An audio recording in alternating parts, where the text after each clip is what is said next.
Let me tell you something. Arionne Curry didn't just cross a line. She tore through every boundary that separates public drama from private life, and she dragged children into her mess, children who haven't asked to be part of this. She threw punches at Oprah, a woman who's been untouchable for decades. And suddenly, all eyes turned, jaws dropped, and fans shook their heads. Because what she did wasn't just bold, it was brutal. This time, she didn't just play the villain. She made herself one. Arionne's never been quiet. Drama's her currency. But mocking innocent kids? Attacking Oprah? That's a different level. So today, we peel back the layers, how she spiraled, what broke inside her world, and where it leads now. This isn't about taking sides. It's about watching someone in free fall, while asking why did she believe this was okay? Let's go back. She rose from the shadows, always hovering around fame, always wanting to be seen. Arionne Curry's name first grabbed attention for the wrong reasons: rumors, whispers, the kind of stories tabloids love. She wore controversy like a garment, stepping into conflicts, stirring tension, pushing buttons. Yet she never seemed to fully belong, never given the seat, never fully inside. People watched her dance on the edges of celebrity, always hoping she'd slip in. Somewhere along the way she decided she didn't need an invitation.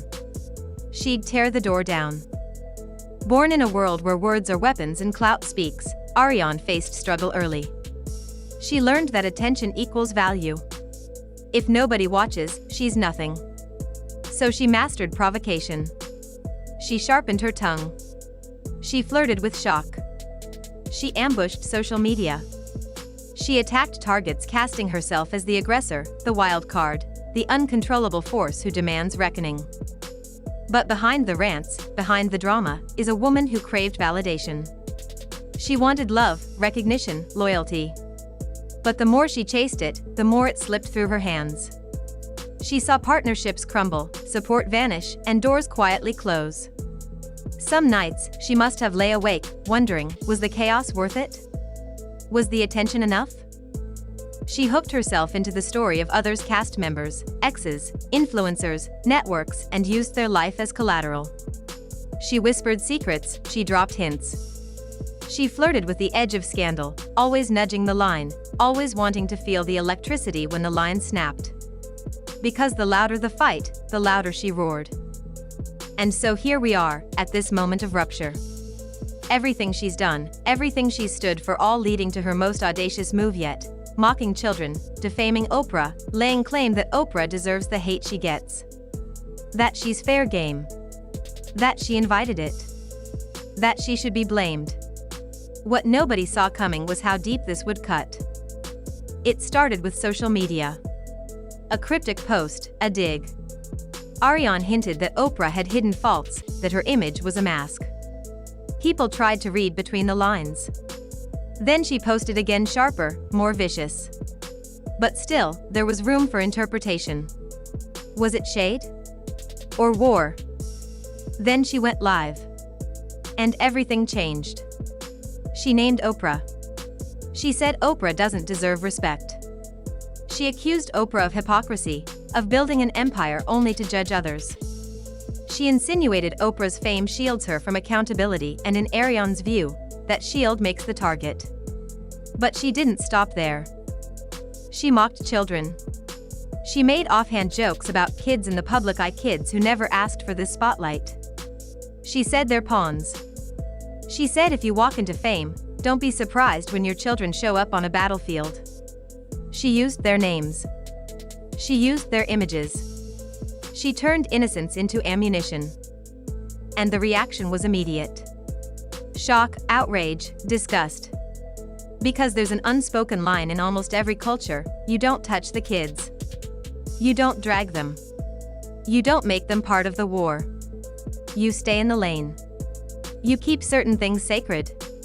Arionne broke that rule like it never existed. People started calling her out. Networks murmured. Producers pulled back. Castmates distanced themselves. Loyal fans questioned their loyalty. Because when you mock children, you don't just offend the target, you offend every parent, every protector, every person who ever saw a child's picture and smiled. Now Arionne was not just controversial, she became indefensible. What's wild is the way she framed it. She claimed she was speaking truth. She insisted Oprah's platform gave her power without scrutiny, that she had been protected for too long. She said she was the voice of the silenced, the underdog who couldn't be quiet anymore. She said she didn't start it, she only responded. But the volume, venom, and timing betrayed her words. There's a point when standing your ground becomes crossing the border. And once you cross, you can't just walk back. Arionne crossed. She stuck her flag in forbidden territory and declared the war was justified. Nothing she says now can erase the footprint. But let's rewind for a moment. Because you have to understand what pressures were building before she made this move. She had been circling Oprah's orbit for years, admiring from afar, inserting references, name-dropping, trying to ride the wave of prestige. She flirted with associations, teased partnerships, used proximity as leverage. She whispered in her live feeds, "One day, I'll be invited in." She planted seeds in minds, "Watch me, I belong here too." And when opportunities didn't come, when doors stayed closed, resentment brewed. Because it's hard to separate ambition from anger when you feel blocked. It's easy to slip from admiration into accusation. It's a small step to betrayal when you think you've been slighted. The love you once offered can twist into venom. Arionne said Oprah had it easy. That Oprah never faced certain criticisms. That Oprah's celebrity gave her cover. That she escaped accountability others wouldn't. And in saying this, Arionne tried to pivot her image from incendiary to corrective. She wanted to be seen as the brave truth-teller, not the provocateur. But truth without care is cruelty. And cruelty disguised as courage still wounds.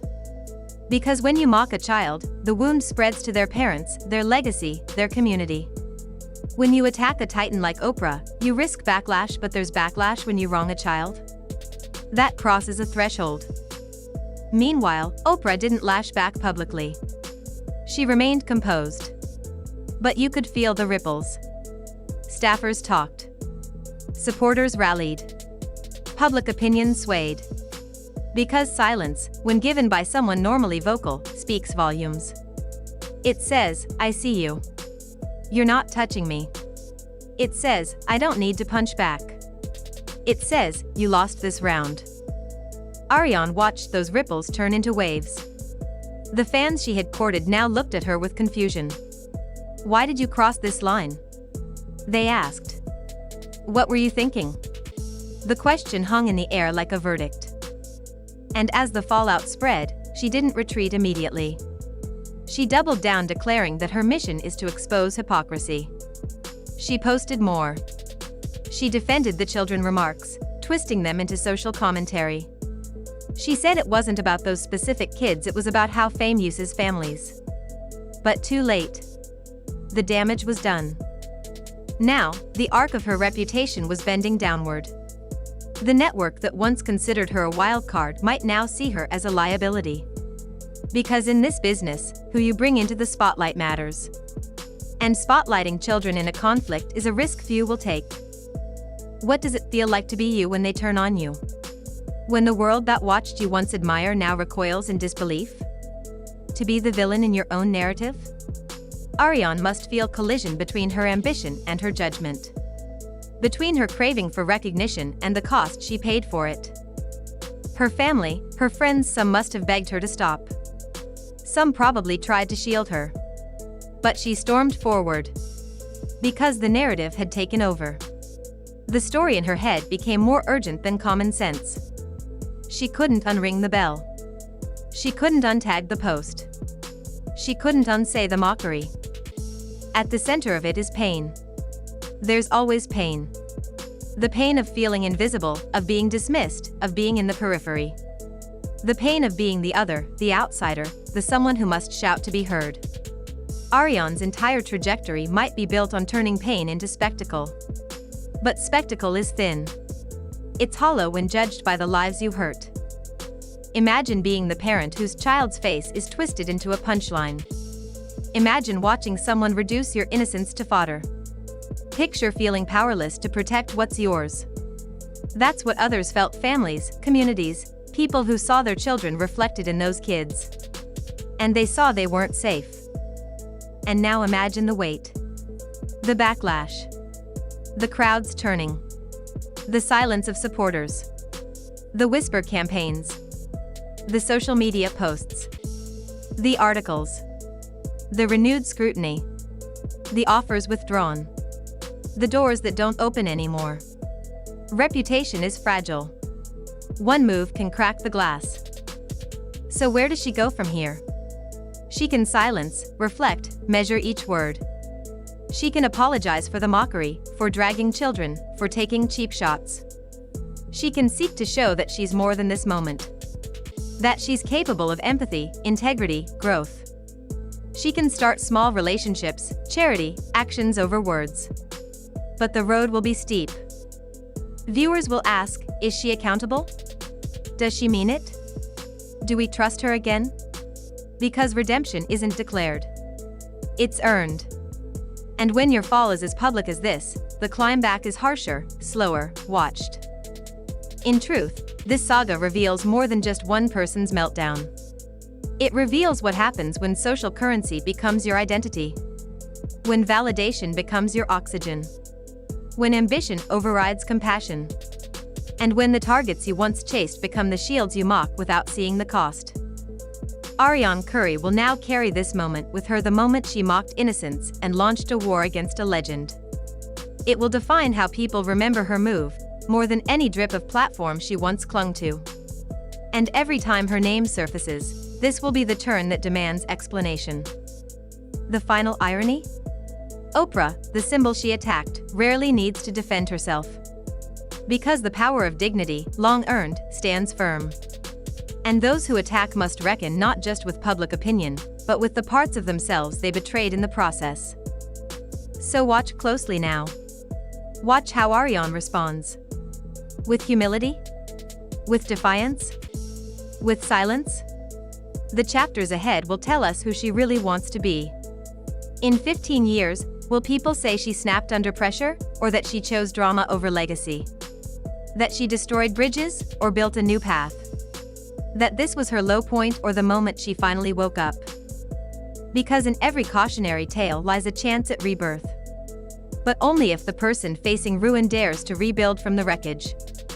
And nobody, even someone who's mocked the powerful, gets to demand forgiveness. They only get the chance to earn it.